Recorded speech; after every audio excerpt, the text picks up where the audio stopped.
they have come a long way from the government official rehabilitation, from a very half and tough way of dealing with them in the Pusat Serentis to a more humane, so to speak, more community-based, and to understand that it needs the family, it needs society to rehabilitate them.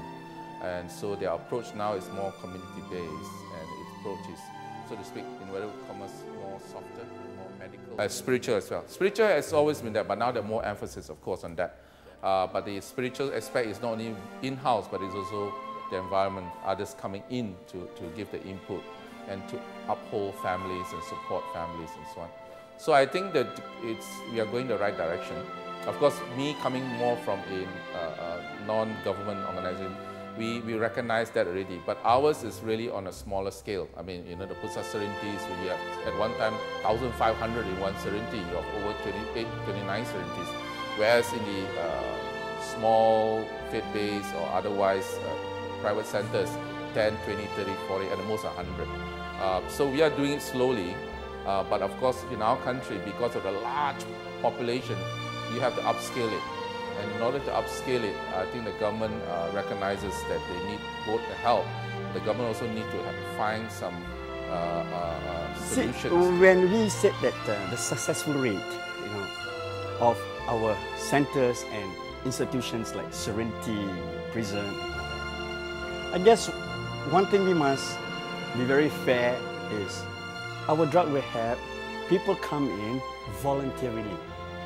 So that makes our job very much easier because people has already made up their mind to come in to have a new life, to change and all that. But for the government institutions, it's different because why?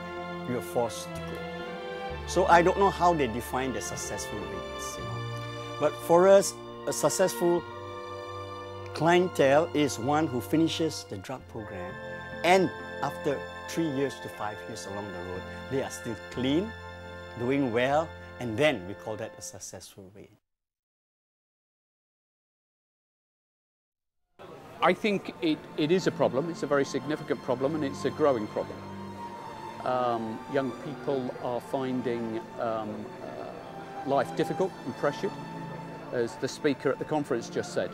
And drugs are more readily available than they used to be. Of course, alcohol is there everywhere, on every street corner. So, yeah, it is a growing problem.